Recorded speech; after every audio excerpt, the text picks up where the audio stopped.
Bom dia a todos, que a paz de Jesus possa permanecer em nossos corações, que Ele possa nos amparar, que Ele possa nos sustentar nesta semana que está iniciando.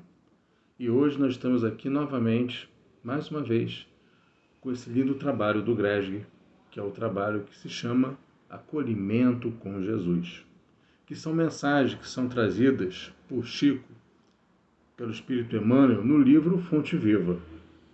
Então, a cada semana nós estamos aqui lendo e analisando e fazendo algumas reflexões sequencialmente sobre as mensagens que são trazidas nessa linda obra que tem muito, mas muito conhecimento, que se chama Fonte Viva.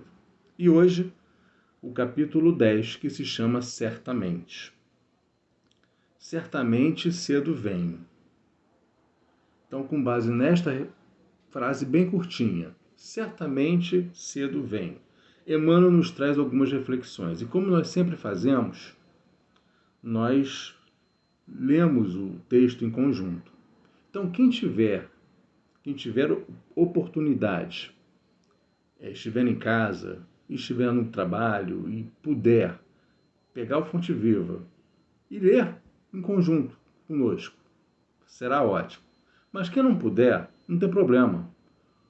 Ouça, reflita, verifique a melhor forma de tudo que será colocado aqui hoje, a melhor forma de colocar em prática no nosso dia a dia, nas situações que a vida nos apresenta. E mais tarde, hoje à noite, hoje à tarde, ou outro dia, amanhã, enfim, puder rever esse capítulo, esse episódio de hoje, lendo o texto do Fonte Viva. É bem legal, é bem bacana essa dinâmica, fica a dica. Então, o texto diz o seguinte, começa Emmanuel. Quase sempre, enquanto a criatura humana respira na carne jovem, a atitude que lhe caracteriza o coração para com a vida é de uma criança que desconhece o valor do tempo. Ou seja, Emmanuel resgata o quê? A juventude da humanidade. Hoje, os jovens, não só hoje, desde muito tempo, os jovens querem aproveitar bastante a noite. Querem ir para a noitada, querem ir para a festa. Mas não é só um dia na semana, um dia no mês, melhor dizendo, é toda semana. Se possível, todos os dias. Eu lembro muito bem, eu vejo, aliás, isso muito bem, quando eu saio aqui de casa, de manhã cedo, para ir para o trabalho, e eu vou passando em algumas esquinas que ainda tem barzinho de esquina, né? Aquela montoeira de gente, maioria jovens. São jovens que viraram a noite e utilizam o recurso da bebida, ou até mesmo outros recursos, para adentrar noite adentro. Ou mesmo que não fosse o barzinho, fosse aquela noitada de sábado para domingo, né? Aquela virada de noite, vamos dançar, vamos virar a noite dançando, que é até um pouquinho mais saudável do que se você ficar a noite num bar, bebendo. Então, a juventude de hoje mostra justamente isso. Claro que isso não é uma regra absoluta. Existem realmente muitos jovens que nós observamos que não pensam dessa forma e com certeza estão bem caminhados, mas infelizmente não é a maioria. Não é a maioria. E aí Emmanuel continua fazendo essa reflexão. Dias e noites são curtos para a internação em alegrias e aventuras fantasiosas. Palavras de Emmanuel. Engodos mil da ilusão efêmera lhe obscurecem o olhar e as horas se esvaem num turbilhão de anseios inúteis. Jogos, muitos jovens também que não vão para a noitada, não querem sair, não querem virar a noite, não querem ir para barzinho, não querem ir para a discoteca, ficam em casa jogando, virando a noite jogando. Por isso que Emmanuel coloca aqui, dias e noites são curtos. A noite é curta, o dia é curto, né? para a internação em alegrias e aventuras fantasiosas. Continuando. Raras pessoas escapam de semelhante perda. Quer dizer, ele fala que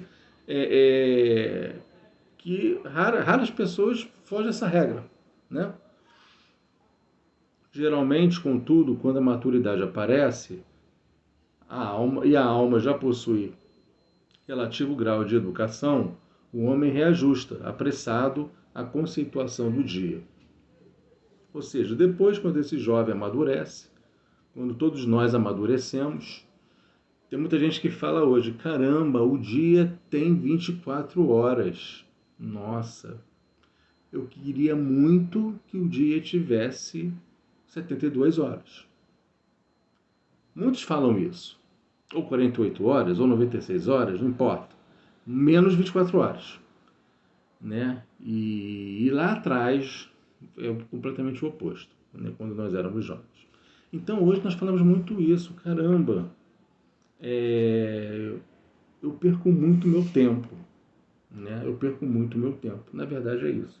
Na verdade o que acontece é o seguinte, quando fala assim, raras pessoas escapam de semelhante perda, geralmente, contudo, quando a maturidade aparece, a alma já possui esse relativo grau de educação. Nós damos conta, quando a maturidade aparece, nós nos damos conta de que nós não sabemos administrar o nosso tempo. Essa que é a verdade. A semana é reduzida para o que lhe cabe fazer. Existem vários cursos, palestras, enfim, com título de administração do tempo. A gente começa a exercitar isso no próprio ambiente de trabalho, administrar o nosso tempo, administrar as tarefas que nos cabe fazer no ambiente de trabalho, por exemplo. Né? E mesmo assim a gente se dá conta de que a gente não sabe e acaba muitas das vezes ficando bem tarde, um pouquinho mais tarde, para colocar as tarefas em dia. Né? E aí a gente se pergunta, caramba, como que eu tenho, você, todos nós, né, enquanto espíritos encarnados, espíritos imortais que nós somos, de que forma nós temos administrado o nosso tempo? Há pouco tempo eu estava conversando com um amigo e ele dizia o seguinte, olha, nós devemos ser sábios o suficiente para que nós possamos dividir o nosso tempo em lazer, trabalho. E ele falou mais um negócio que agora me fugiu. Poxa, lazer, trabalho e a questão espiritual. Digamos, isso mesmo, lazer, trabalho e a questão espiritual. Precisamos dar valor, exatamente isso, que agora fugiu na hora, mas agora veio. Precisamos dar valor à questão espiritual, é a base, é a nossa base. O trabalho é mais importante que a questão espiritual, não tem um mais importante que o outro. A parte espiritual, a questão espiritual, a nossa essência, que a nossa essência é espiritual, vai sustentar tudo isso, né? Se nós estivermos enfraquecidos espiritualmente, como é que a gente vai dar valor ao trabalho? Como é que a gente vai dar valor ao lazer? Não vai rolar. Então precisamos o quê? Ter uma boa base espiritual para que as demais frentes, vamos chamar assim, da nossa vida, as demais etapas, as demais divisões da nossa vida, elas possam caminhar bem, né?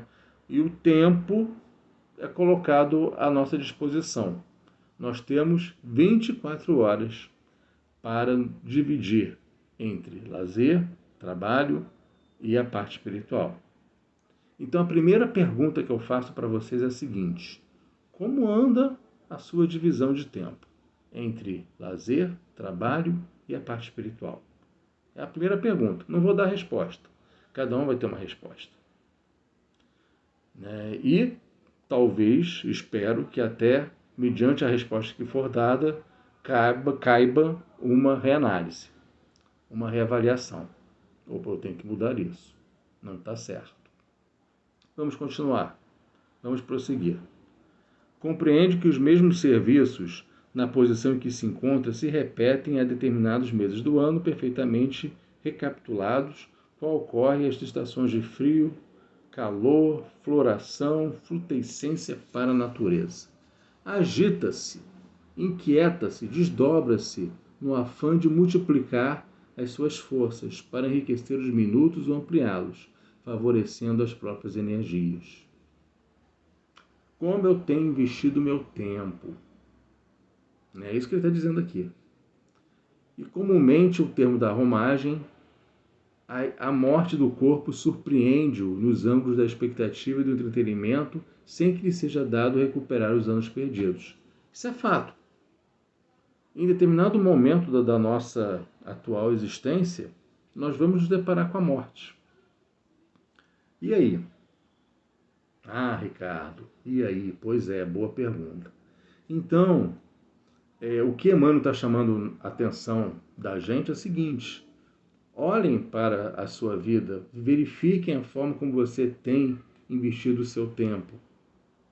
Se tem perdido muito tempo em coisas fúteis, coisas inúteis.